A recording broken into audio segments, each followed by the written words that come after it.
শ্বশুর বাড়ি থেকে যৌতুক দিয়েছে, একখান হুন্ডা পালসার দিয়েছে বা ডিসকভার দিয়েছে। ওই যুবক চিন্তা করে, হক কি আমার একার আমার বউ দেখা? এলাকায় বের হয়ে গেছে পাওয়ার ব্যাংক পিছনে বসাইয়া। পাওয়ার ব্যাংক বোঝেন নাই? মহিলাকে পিছনে বসাইলে তো এমনি যুবকদের পাওয়ার বেড়ে যায়। বৃদ্ধ মানুষ দেখবেন ভ্যান চালাইতে পারে না, যদি নারী পিছনে বসে ভ্যানের পাওয়ার এমনিতেই বেড়ে যায়। ওই যুবক চিন্তা করলো, ফাঁকা রাস্তা কেওয়া দিয়ে ঘুরাইয়া ঘুরাইয়া চালাচ্ছে পিছনে পাওয়ার ব্যাংক বসাইয়া। এক বৃদ্ধ মসজিদে যাচ্ছে নামাজ আদায় করার জন্য। যখনই ফাঁকা রোড পেয়েছে জোরে টানছে, পিছন দিয়ে ওই গাড়িওয়ালা হুন্ডাওয়ালা যুবক ওই বৃদ্ধকে মেরে দিয়ে চলে গেছে। বৃদ্ধ ব্রিজের নিচে আশেল গাছে লুঙ্গি বেঁধে নিচে গৌড়াইতে গৌড়ায় পড়ে গেছে। এখন বৃদ্ধ আর লুঙ্গি খুঁজে পায় না, কিরে কোথায় গেল লুঙ্গি? ওই যুবক বলে, ওই বৃদ্ধ বলে, হায় রে, দেশে পাঙ্কু পাঙ্কু যুবকদের জন্য রাস্তায় চলার কায়দা নাই। আল্লাহ বলে, ওঠ লুঙ্গি তালাশ কর, দেখ আশেল গাছে বাঁধা আছে, লুঙ্গিটা পরে তাকায় দেখ। তুই যে মসজিদে যাবি, মসজিদের সামনে বালুর ট্রাক গাড়ি দাঁড়া আছে, সে বুঝতে পারে নাই দাঁড়ানো না চালানো, সে হুন্ডা নিয়ে পিছনে মেরে দিয়েছে, জায়গায় ডেট ফেল। যদি নারী পুরুষের সমান অধিকার নামে একটা স্লোগান দেওয়া যায়, পুরো মুসলমানের ঘর থেকে নারী জাতি বাড়ি থেকে বের হয়ে যাবে, তাদের ইমানের হিফাজত থাকবে না, আমলের হিফাজত থাকবে না, দিন যাবে তাদের মন থেকে ইমান চলে যাবে, দূর হয়ে যাবে, তারা আস্তে আস্তে তাদের কাছ থেকে ইসলাম চিরবিদায় হয়ে চলে যাবে। কথা বলেন ঠিক কিনা? আবার কিছু কিছু নারীদেরকে এনজিওর ব্যবসার মধ্যে লাগিয়ে দিয়েছে। ইমান কিভাবে দূর করা যায়? যে সমস্ত একেবারে যেই নারী জাতি একেবারে গরিব দরিদ্র, তাদেরকে বলে দিয়েছে, তোমরা ঘরে বসে কি করবে? তোমরা ওড়ার কোদাল নিয়ে বের হয়ে যাও, রাস্তার যে ভাঙা জায়গাগুলি আছে, ভাঙা জায়গাগুলি ঠিক করতে থাকো। এটা ইহুদিদের চাল। ইহুদিরা বলে, কেন নারী জাতি ঘরে বসে থাকবে? তারা তো চায় মুসলমান জাতির মুসলমানদের কাছ থেকে কিভাবে ইমানকে দূর করা যায়। নারী জাতি আসলে ঘরে বসে থাকবে কেন? একটু মাটি কাটলেও টাকা পাইলো, কয়েকটা ছাগল দিলেও টাকা পাইলো। আপনার মনে এটা আছে, ইহুদিদের মনে এইটা নয়। আখ জমির আখ কেমন মিষ্টি হলো, এখন ভেঙে খায়। চাচা চাচি বলতেছে, এখন চাচায় আখ ভেঙে আনছে, আনার পরে দুজনে খাচ্ছে, খাওয়ার পর রাত্রে ঘুমাইছে। এপাশ দিয়ে কাল বৈশাখী, অন্ধকার হয়ে ঝড় শুরু হয়ে গেছে, তুফান শুরু হয়ে গেছে। তুফান শুরু হয়ে যাওয়ার পর এখন এভাবে দুলতেছে না, বাস টমতে এভাবে দুলতেছে। ডুনার মাঝখানে প্রচন্ড বৃষ্টি শুরু হয়ে গেছে। চতুর্দিক কাঁথা দিয়ে ঘিরছে যাতে ভিতরে বৃষ্টি প্রবেশ না করে। এপাশ দিয়ে প্রচন্ড বৃষ্টি চমকাচ্ছে। চাচার চাচির প্রচন্ড বেগে পেশাবের বেগ পেয়েছে। এখন পেশাব কিভাবে করবে?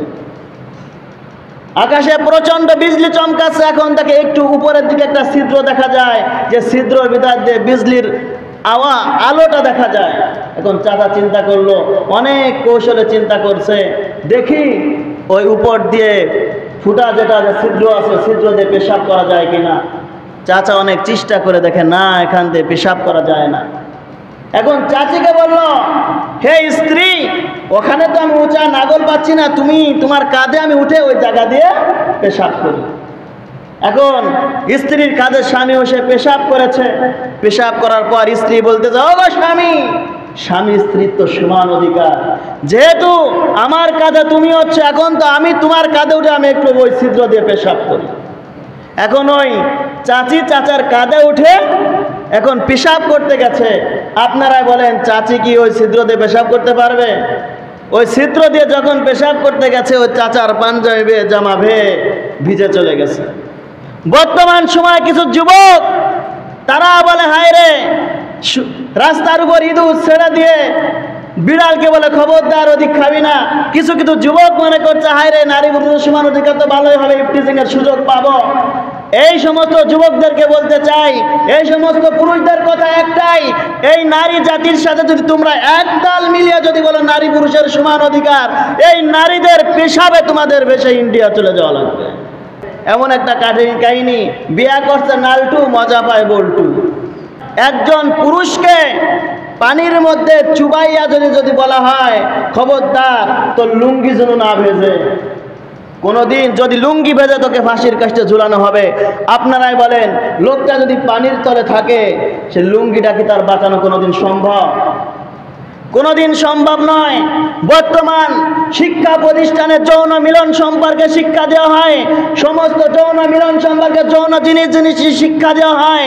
এখন যদি বলা হয় এ পুরুষ তোরা খবরদার ইফটিজিং করবি না, পুরুষ জাতি বলে নারী জাতি আমি পেয়েছি, আমার সামনে পেয়েছি, এটা কি ছাড়ার জিনিস? ইঁদুরে বলে, বিড়ালে বলে আমার যদিও 6 মাসের জেল হবে তাও ওই ইঁদুরটাকে ছাড়া যাবে না। এটাই বাস্তব।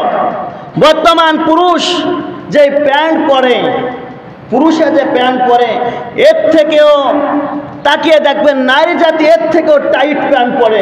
যদি তাদেরকে একটা লাথি মারা যায় ফুটবলের মতো বাষ্ট হয়ে যাবে, এত টাইট ফিটিং প্যান্ট পরে বর্তমান নারী জাতি। কেন আমার দিকে আকৃষ্ট হবে না? পুরুষ জাতি কি জামা পরে, এর থেকেও দেখেন টাইট টাইট পোশাক পরে নারী জাতি। আবার বলে আমার দিকে তাকাবে না, ইফটিজিংয়ের মামলা হবে। বিড়ালের সামনে যদি শুটকি মাছ খেয়ে যদি বলা হয় বিড়াল পাহারা দেওয়া দি। পুরুষ জাতিকে যদিও আমি 2টা ভাগ দিয়েছি, কিন্তু আমি আল্লাহ পাক রব্বুল আলামিন পুরুষদেরকে দায়িত্ব দিয়েছি 4টা। কয়টা দায়িত্ব দিয়েছেন? 4টা দায়িত্ব দিয়েছেন। 1 নম্বরে পুরুষ জাতিকে বলে দিয়েছে, হে পুরুষ, তোমার মা বাবা যতদিন বেঁচে আছে মা বাবার খরচ, মা বাবার খাবার তোমারই দিতে হবে। এটা কারা দেয়? পুরুষ জাতি দেয়। আবার বলে দিয়েছে, হে পুরুষ, যখন তুমি বিবাহ শাদী করবে তোমার স্ত্রী তোমার ঘরে চলে আসবে, স্ত্রীর ভরণ পোষণও দেওয়া লাগবে তোমার। কে দেয়? পুরুষেই তো দেয়। স্ত্রীর ভরণ পোষণ কে দেয়? পুরুষে দেয় না? ভাগ গেল কয়টা?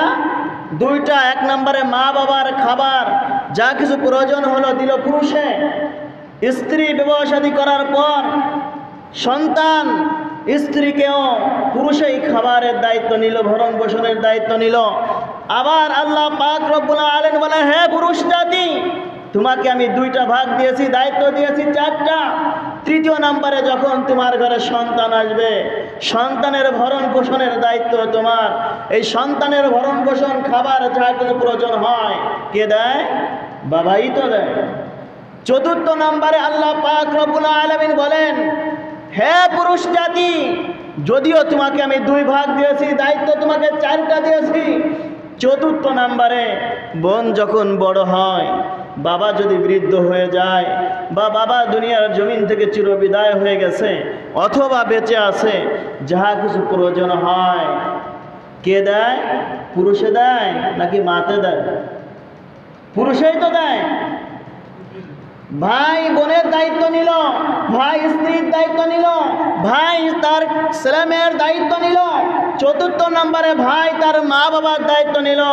2টা, যদিও 2টা অংশ পুরুষকে দিয়েছে, দায়িত্ব কয়টা দিয়েছে? 4টা দায়িত্ব দিয়েছে। আর নারী জাতিকে 1টা দিয়েছে, যে নারীকে 1 ভাগ, পুরুষের 2 ভাগ। নারীকে যে 1 ভাগ দিল তার কাছে কেউ কেউ অংশীদারিত্ব নেওয়ার জন্য আসে। আল্লাহ বলে, তোকে দিয়েছি তুই মজা খাবি, 1 ভাগ দিয়েছি, তোর যেটা প্রয়োজন নিজে যা মনে চায়, যে সময় যেটা মনে চায় এই 1 ভাগ দিয়ে তুই তাই করবি। আল্লাহ কি নারীদের প্রতি ঠকাইছে? ঠকাইল না। বর্তমান সময় বলে নারী পুরুষের সমান অধিকার। আসলে সমান অধিকার কখনো সম্ভব নয়। মুসলমান এ কথা বলার কারণ হচ্ছে কি জানেন? এই কথা বলার কারণ হচ্ছে বর্তমান ইহুদিরা জানে দিন যাচ্ছে, মুসলমানের সংখ্যা বাড়তেছে, দিন যাচ্ছে ঈমানওয়ালা আমনওয়ালা নামাজি পাঞ্জেগানা মুসল্লির সংখ্যা বাড়তেছে। যদি নারী পুরুষের সমান অধিকার নামে একটা স্লোগান দেওয়া যায়, পুরো মুসলমানের ঘর থেকে নারী জাতি বাড়ি থেকে বের হয়ে যাবে, তাদের ঈমানের হিফাজত থাকবে না, আমলের হিফাজত থাকবে না। দিন যাবে, তাদের মন থেকে ঈমান চলে যাবে, দূর হয়ে যাবে। তারা আস্তে আস্তে তাদের কাছ থেকে ইসলাম চিরবিদায় হয়ে চলে যাবে। কথা বলেন ঠিক কিনা? বর্তমান সময়ে ইহুদিরা তারা কয়েকটা চাল চলেছে, তার মধ্যে 1 নাম্বার বলেছে নারী জাতিদেরকে চাকরির মধ্যে লাগাইয়া দাও। বিভিন্ন সেক্টরের মধ্যে চাকরির মধ্যে নারী জাতিকে লাগাই দিয়েছে। আবার কিছু কিছু নারীদেরকে এনজিওর ব্যবসার মধ্যে লাগিয়ে দিয়েছে। ঈমান কিভাবে দূর করা যায়। আবার যারা একেবারে গরিব সেই সমস্ত নারী জাতিকে রাস্তার মাটি কাটার জন্য লাগিয়ে দিয়েছে। কথা কি ভুল বলছি? যে সমস্ত যে নারী জাতি একেবারে গরিব দরিদ্র তাদেরকে বলে দিয়েছে তোমরা ঘরে বসে কি করবে, তোমরা ওড়ার কোদাল নিয়ে বের হয়ে যাও, রাস্তার যে ভাঙা জায়গাগুলি আছে ভাঙা জায়গাগুলি ঠিক করতে থাকো। নারী জাতি নেমে গিয়েছে, সকাল 9টার সময় খাবার নিয়ে চলে যাচ্ছে ওড়ার কোদাল নিয়ে, 2 কোদাল কেটে 2 ওড়া মাটি দিয়ে আবার গল্পের জন্য রেস্টের জন্য বসে আছে, গল্প করতেছে। কেউ হাত দিয়ে মাটি সমান করে, কেউ পা দিয়ে পাড়াইয়া মাটি টাইট করে আবার বসতেছে। আবার 11টা বেজে গেছে, কাজের জন্য আবার মাটি কাটার জন্য ব্যস্ত হয়ে গেছে। 3 ওড়া মাটি দিয়ে আবার বসে গেছে, গল্প করে, সবাই গল্প করতেছে। কার স্বামী কেমন, কার স্ত্রী কেমন, কার মেয়ের সাথে কার ছেলে ভেগে গেছে, কার দেওরের সাথে কার বউ ভেগে গেছে, গল্প করে না? গল্প করার জন্য ভেঙে গেছে। আবার কেউ কেউ পাটি নিয়ে যায়, পাটি বনে না, পাটি বনে পাটি সেলাই করার জন্য নিয়ে গেছে। 1 কথায় 2 কথায় দুজনের মাঝে কয়েকজনের মাঝে দ্বন্দ্ব শুরু হয়ে গেছে। মসজিদ থেকে আল্লাহু আকবার ধ্বনি চলে আসছে। 3 থেকে 3.5 ওড়া মাটি দিয়ে তাদের কাজ শেষ। দিনভর টাকা কামাই করলো 500। এটা ইহুদিদের চাল। ইহুদিরা বলে কেন নারী জাতি ঘরে বসে থাকবে? তারা তো চায় মুসলমানদের কাছ থেকে কিভাবে ঈমানকে দূর করা যায়। কথা বলেন ঠিক কিনা? এটা ইহুদিরা চায়। কিছু কিছু পুরুষ আছে যারা কাজ করে, বিবিদেরকে স্ত্রীদেরকে ধান কাটার জন্য নিয়ে যায়, ছাগল কিনে দিয়েছে, ছাগল রেখে বেড়ায়, ছাগল নিয়ে ব্যস্ত, গরু ছাগল নিয়ে ব্যস্ত, সংসারের কাজের সময় তারা পায় না। গরু ছাগল নিয়ে মাঠে চলে গেছে, পরপুরুষের সাথে গল্প করে আর মজার গল্প করে আর ছাগল গুলাকে খাওয়ায়। মুসলমান, এটা একটা ইহুদিদের চাল। তারা চায় যে নারী জাতি যেন ঘরে বসে না থাকে। আর আমরাও বলে হ্যাঁ, নারী জাতি আসলে ঘরে বসে থাকবে কেন? একটু মাটি কাটলেও টাকা পাইলো, কয়েকটা ছাগল দিলেও টাকা পাইলো। আপনার মনে এটা আছে, ইহুদিদের মনে এইটা নয়। ইহুদিদের মনে কি? ঈমান নারী থেকে কিভাবে বের করা যায়। মুসলমান, এক চাচা আর চাচি তারা চিন্তা করছে আমাদের তো ছেলে মেয়ে নাই, আমাদের পাশে আখের ক্ষেত আছে, যেহেতু ভুঁই আছে, জমি আছে, আমরা আখ চাষ করি, গেন্ডারি চাষ করি। স্বামী স্ত্রী গেন্ডারি চাষ করেছে। চাষ করার পর গেন্ডারি বড় হয়ে গেছে। বড় হয়ে যাওয়ার পরে গ্রামের দুষ্ট যে যুবকরা তারা সন্ধ্যার সময় গিয়ে সেই আখগুলো ভেঙে ভেঙে খায় না? যে সমস্ত শিয়াল আছে, শিয়ালগুলো বলে হায় রে, আমাদের জন্য এত সুন্দর আখ লাগাইছে, মিষ্টি মিষ্টি আখ, দেখেন খেয়ে আসি। শিয়ালও আখ ভাঙে, যুবকরা আখ খায়। এখন চাচা চাচি চিন্তা করলো আখ তো বড় হয়ে গেছে, বিক্রি করার দরকার, তা বড় হয়েছে, এখন একটু পাহারা দেওয়ার দরকার, না হলে কিছুদিন পরে আখ জমিতে পাবো না, শিয়ালে খেয়ে ফেলবে, ভেঙে ফেলবে, যুবকেরা খেয়ে ফেলবে। আমরা বড় করে টোং পাতে উঁচা করে ছোট ঘর পাচ্ছে, বড় বাঁশ দিয়ে জমির মাঝখানে, যাতে পুরাটা জমি ট্যাকেল দিতে পারে, দেখতে পারে, এজন্য কি করেছে, অনেক বড় উঁচা করে বাঁশটা আলাম বাঁশ দিয়ে বড় টোং পাচ্ছে। টোং পাতার পর এখন সেখানে চাচা আর চাচি রাত্রে থাকে। সন্ধ্যার সময় গেছে, পাকজাক করে খানা দানা খেয়ে গেছে, আখ তো বিক্রি হয়ে যাবে। আখ জমির আখ কেমন মিষ্টি হলো, এখন ভেঙে খায়। চাচা আর চাচি বলতেছে, এখন চাচায় আখ ভেঙে আনছে, আনার পরে দুজনে খাচ্ছে। খাওয়ার পর রাত্রে ঘুমাইছে। এপাশ দিয়ে কাল বৈশাখী, অন্ধকার হয়ে ঝড় শুরু হয়ে গেছে, তুফান শুরু হয়ে গেছে। তুফান শুরু হয়ে যাওয়ার পর এখন এভাবে দুলতেছে না বাস, টোংতে এভাবে দুলতেছে। ডুনার মাঝখানে প্রচণ্ড বৃষ্টি শুরু হয়ে গেছে। চতুর্দিক কাঁথা দিয়ে ঘিরছে যাতে ভিতরে বৃষ্টি প্রবেশ না করে। এপাশ দিয়ে প্রচণ্ড বৃষ্টি চমকাচ্ছে। চাচা চাচির প্রচণ্ড বেগে পেশাবের বেগ পেয়েছে, এখন পেশাব কিভাবে করবে? আকাশে প্রচণ্ড বিজলি চমকাচ্ছে, এখন তাকে একটু উপরের দিকে একটা ছিদ্র দেখা যায়, যে ছিদ্রর ভিতর দিয়ে বিজলির আলোটা দেখা যায়। এখন চাচা চিন্তা করলো, অনেক কৌশলে চিন্তা করছে, দেখি ওই উপর দিয়ে ফুটা যেটা ছিদ্র আছে, ছিদ্র দিয়ে পেশাব করা যায় কিনা। চাচা অনেক চেষ্টা করে দেখে, না, এখান দিয়ে পেশাব করা যায় না। এখন চাচিকে বলল, হে স্ত্রী, ওখানে তো আমি উঁচা নাগল পাচ্ছি না, তোমার কাঁধে আমি উঠে ওই জায়গা দিয়ে পেশাব করি। এখন স্ত্রীর কাঁধে স্বামী বসে পেশাব করেছে। পেশাব করার পর স্ত্রী বলতে যাও, গো স্বামী, স্বামী স্ত্রীর তো সমান অধিকার, যেহেতু আমার কাঁধে তুমি হচ্ছে, এখন তো আমি তোমার কাঁধে উঠে আমি একটু ওই ছিদ্র দিয়ে পেশাব করি। এখন ওই চাচি চাচার কাঁধে উঠে এখন পেশাব করতে গেছে। আপনারাই বলেন, চাচি কি ওই ছিদ্র দিয়ে পেশাব করতে পারবে? ওই ছিদ্র দিয়ে যখন পেশাব করতে গেছে, ওই চাচার পাঞ্জাবি বেয়ে জামা বেয়ে ভিজে চলে গেছে। বর্তমান সময় কিছু যুবক তারা বলে, হায় রে, রাস্তার উপর ইঁদুর ছেড়ে দিয়ে বিড়ালকে বলে খবরদার ওদিক খাবি না। কিছু কিছু যুবক মনে করছে, হায় রে, নারী পুরুষের সমান অধিকার তো ভালোই হবে, ইফটিজিং এর সুযোগ পাবো। এই সমস্ত যুবকদেরকে বলতে চাই, এই সমস্ত পুরুষদের কথা একটাই, এই নারী জাতির সাথে যদি তোমরা একতাল মিলিয়ে যদি বলো নারী পুরুষের সমান অধিকার, এই নারীদের পেশাবে তোমাদের ভেসে ইন্ডিয়া চলে যাওয়া লাগবে।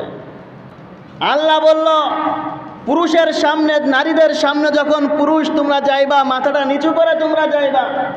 আর পুরুষ যখন বসা থাকবে, নারী যখন সামনে দিয়ে যাইবে, তখন নারীর চেহারা নিচের দিকে থাকবে। এটা কার আইন? আল্লাহর আইন। আল্লাহ বলেছেন, বর্তমান সময়ে কিছু শাশুড়ি আম্মারা আছেন, নতুন নববধূকে ঘরে আনার পর তারা বলেন, দেওরের সাথে একটু ভালো কথাবার্তা বৌমা তুমি বইল, বলে না? আর যদি বৌমা যদি দেওরের সাথে কথাবার্তা না বলে, শাশুড়িতে বলে, আমার কেমন বৌমা এনেছি, দেওরের সাথে ভালো কথাবার্তা বলে না। ওই শাশুড়ি, ওই চাচি আম্মা গেছে গোসল ঘাটে গেছে, পুকুর পাড়ে গেছে, ওখানে পুরুষদের সাথে বলতেছে, মহিলাদের সাথে গল্প করতেছে, কেমন আমি একটা বিটার বউ আনছি, যেতে দেওরের সাথে কথাই বলে না, এমন বিটার বউ আমার দরকার ছিল না। আবার কিছু কিছু বিটার বউদেরকে দেখা যায়, শাশুড়িতে বিটার বউকে বলে দেওরের সাথে ভালো সম্পর্ক রাখবে, এমন একটা কাহিনী, বিয়া করছে নালটু, মজা পায় বল্টু, এমন একটা অবস্থা। যে বিবাহ শাদী করেছে, চাকরি সেরে বাড়িতে আসে, দেখে স্বামীর সাথে ভালো কথা বলে না, খাতিও বসে না, দেওরের সাথে খাইতে বসে, দেওরের সাথে ভালো ভালো কথা বলে। মাকে বলতেছে, মা, তোমার বিটার বউ এমন কে? বলে, ধৈর্য ধর, কিছুদিন চুপ কর, কিছুদিন পরে ঠিক হয়ে যাবে। হ্যাঁ, ঠিক হয় ঠিকই। স্বামী যখন চাকরিতে যায়, দুদিন পরে খবর পাওয়া যায় বাবিকে নিয়ে দেওর পালাইছে। হয় কি হয় না? কিছু কিছু যুবক আছে, নতুন বিবাহ শাদী করে কি করে, নতুন বন্ধু বান্ধবদেরকে নিয়ে আসে, আসো আমার বন্ধুকে, আমার স্ত্রীকে দেখে যাও, ভালো আসা যাওয়া করে, তেল মারামারি চলতেছে, গল্প চলতেছে, দুদিন পর বন্ধুর সাথে ভাগে চলে যায়, বউ খুঁজে আর পায় না। ও মুসলমান, আল্লাহ পাক রব্বুল আলামিন বলেন, ওয়াকরনা ফি বুয়ুতিকুন্না, হে নারী জাতি, তোমরা ঘরে থাকার জিনিস, তোমরা বাইরে থাকার জিনিস নয়। একটা স্বর্ণের টুকরা কেউ কখনো বাইরে রাখে না, রাখে? স্বর্ণের টুকরা কেউ বাইরে রাখে না। স্বর্ণের টুকরাকে সুন্দর করে একটা প্যাকেট করে, প্যাকেটের উপর আবার একটা কাপড় দিয়ে সুন্দর করে পেঁচিয়ে আলমারির ভিতরে শুধু রাখে নয়, আলমারির ভিতরে যে গোপন একটা জায়গা আছে, ছোট্ট জায়গা আছে, সেই জায়গার মধ্যে লুকিয়ে রাখে, কারণ এই জিনিসটা অনেক দামি। নারী জাতিকে যে রহমাতুল লিল আলামিন সম্মান দান করলেন, নারী জাতি এত সম্মান দান করলেন যে রহমাতুল লিল আলামিন, সেই নারী জাতি আজ নিজেকে নিজে সম্মান দিতে জানে না। তোমাকে সম্মান রহমাতুল লিল আলামিন বাড়িয়ে দিল, এরপরেও নারী জাতি তোমার কাছে ঘরে থাকা জিনিস তোমার কাছে পছন্দ হয় না। মুসলমান, বর্তমান সময় ইফটিজিং এর আইন পাশ করা হয়েছে। ইফটিজিং করলে তাকে ফাঁসির কাস্টে ঝুলানো হবে। আইন হচ্ছে না, শোনেন নাই আপনারা? আসলে কথা এটা নয়। একজন পুরুষকে পানির মধ্যে চুবাইয়া যদি বলা হয় খবরদার তোর লুঙ্গি যেন না ভেজে, কোনোদিন যদি লুঙ্গি ভেজে তোকে ফাঁসির কাস্টে ঝুলানো হবে। আপনারাই বলেন, লোকটা যদি পানির তলে থাকে সে লুঙ্গিটা কি তার বাঁচানো কোনোদিন সম্ভব? কোনোদিন সম্ভব নয়। বর্তমান শিক্ষা প্রতিষ্ঠানে যৌন মিলন সম্পর্কে শিক্ষা দেওয়া হয়, সমস্ত যৌন মিলন সম্পর্কে যৌন জিনিস শিক্ষা দেওয়া হয়। এখন যদি বলা হয় এ পুরুষ তোরা খবরদার ইফটিজিং করবি না, পুরুষ জাতি বলে নারী জাতি আমি পেয়েছি, আমার সামনে পেয়েছি, এটা কি ছাড়ার জিনিস? এটা কি ছাড়ার জিনিস? ইঁদুরে এক সময় কি করেছে? ইঁদুরে বলছে আমাদের গর্তের মধ্যে গরমের মধ্যে থাকার সময় নাই, আমাদের বাহিরে বের হইতে হবে। তাদের মন্ত্রী থেকে পাশ করে আনলো। আনার পরে ইঁদুরে রাস্তা দিয়ে বেড়াচ্ছে। এখন দূর থেকে বিড়ালে তাক মেরে রয়েছে, কিরে ইঁদুর ওখান দিয়ে আমার নাকের গুড়তে চলাফেরা করে ছেড়া যায়? ইঁদুরে বলে, বিড়ালে বলে আমার যদিও 6 মাসের জেল হবে তাও ওই ইঁদুরটাকে ছাড়া যাবে না। এটাই বাস্তব। বর্তমান পুরুষ যে প্যান্ট পরে, পুরুষে যে প্যান্ট পরে, এর থেকেও তাকিয়ে দেখবেন নারী জাতি এর থেকেও টাইট প্যান্ট পরে। যদি তাদেরকে একটা লাথি মারা যায় ফুটবলের মতো বাষ্ট হয়ে যাবে, এত টাইট ফিটিং প্যান্ট পরে বর্তমান নারী জাতি। কেন আমার দিকে আকৃষ্ট হবে না? পুরুষ জাতি কি জামা পরে, এর থেকেও দেখেন টাইট টাইট পোশাক পরে নারী জাতি।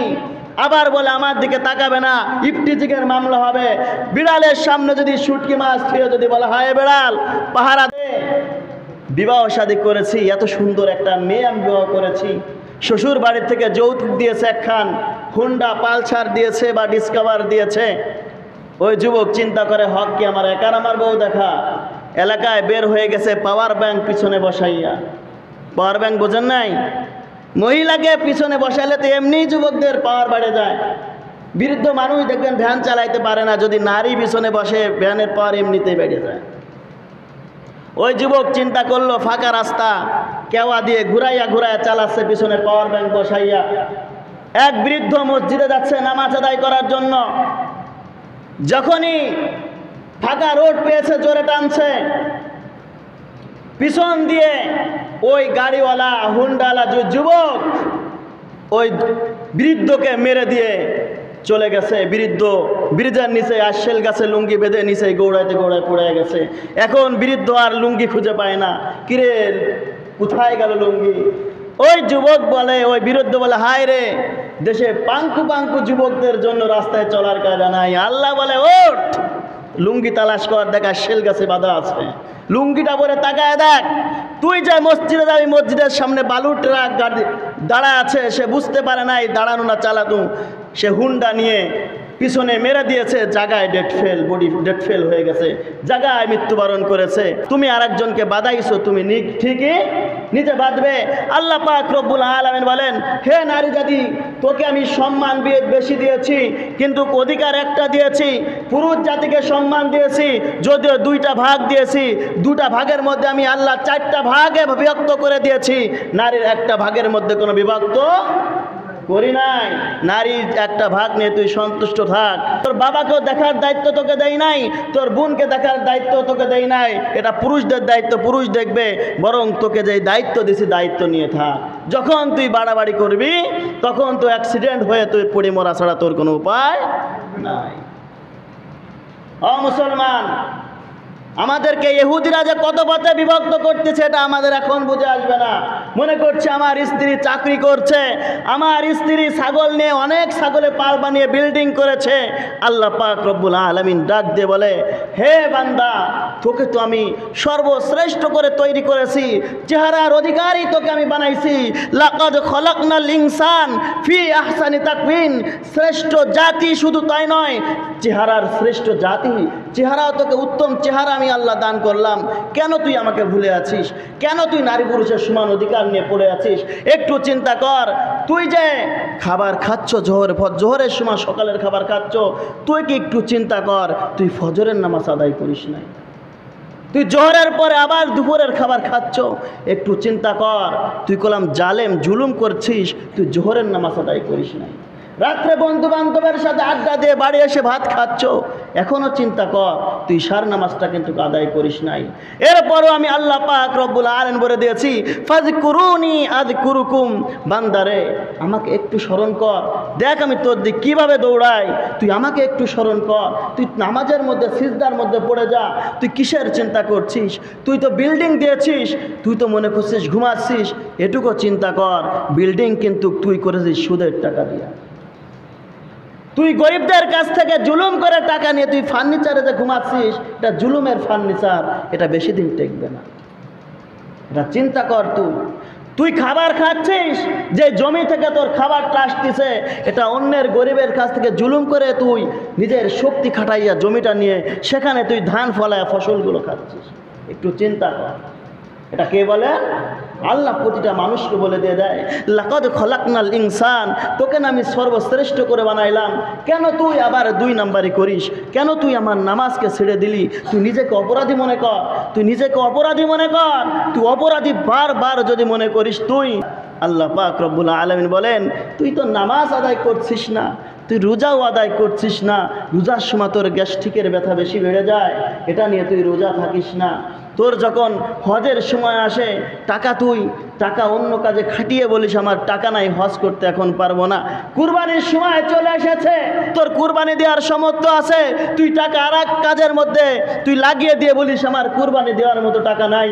এ কথা চিন্তা কর। তুই যেখানে চলতেছিস যে জমিনটা কিন্তু আমার, এই জমিনটা আমার। একটু চিন্তা কর, চিন্তা করে আমার কাছে তুই আসিস। আমার কাছে যদি চিন্তা না করে আসিস, তোর থেকে হতভাগা আর কেউ হইতে পারবে। এজন্য মুসলমান, আমরা নামাজে আসছি, নামাজ কিন্তু শুধু আমাদের জন্য জুমার নামাজ নয়, আমাদের জন্য 5 ওয়াক্ত নামাজ, আমাদের জন্য 6 ওয়াক্ত নামাজ, আমাদের জন্য 6 ওয়াক্ত নামাজ। একজন মানুষ মৃত্যুবরণ করলে তার কাফারা দিতে হয় প্রতিদিন কয় ওয়াক্ত? 6 ওয়াক্ত নামাজের কাফারা দিতে হয়। আমরা বলতে পারি 5 ওয়াক্ত নামাজ, তাহলে 6 ওয়াক্ত নামাজ কিসের জন্য কাফারা দিতে হয়? সাথে বেতেরের নামাজ আছে, বেতেরের নামাজের প্রতিদিনের কাফারা দিতে হয়। এজন্য আলেম উলামা বলে নামাজ কয় ওয়াক্ত? 6 ওয়াক্ত নামাজের কাফারা দিতে হয়। এটা চিন্তা কর। তুই কেন দুনিয়া নিয়ে ব্যস্ত আছিস? যে দুনিয়া থেকে তোর খাবার আসছে, এই দুনিয়াটা আমি তোকে দিয়েছি। দুনিয়াতে যখন তোকে আমি পাঠাইছি, তোকে পাঠানোর 50,000 বছর আগে তুই কি খাবার খাবি এটা তো আমি লিখে রেখেছি। তুই নামাজ আদায় কর, হালাল খাবার খা, দেখ তোর সংসারের মধ্যে আমি শান্তি দেই কি না দেই। আল্লাহ পাক রব্বুল আলামিন বলেন হবিস সামা ইরিজকুকুম, আসমান থেকে তোর খাবার আসে, মা তুআদুন। এরপরে তুই কেন বুঝিস না? তোর বাড়ির সামনে আম গাছ, এত সুন্দর সুন্দর আম পেকে রয়েছে, তোর চোখে বাঁধে না। তোর চোখে বাঁধার আগে আর এক পাখিতে এসে খাবারটা আমটা খেয়ে চলে যায় না? পেঁপে তোর ঘরের সামনে পাচ্ছে, তুই টের পাস না, পাখিতে খেয়ে চলে যায়। কারণটা কি? পাখি একদিনের খাবার আর একদিনের জন্য গুছায় না। সে জানে ভরা পেটে আমার বাসায় যাচ্ছি, সকালে খালি পেটে যখন আমি বাসা থেকে বের হব, আল্লাহ আমার রিজিকের ব্যবস্থা অটোমেটিক করে দেবে। আমরা এটা বুঝি না। চিন্তা করি 24 সালে করোনা, 19 সালে করোনা আসছে, আগের থেকে আমরা চিন্তা করি হায় রে করোনায় সব শেষ হয়ে যাবে। কোনো মানুষ না খেয়ে মরছে? মরে নাই।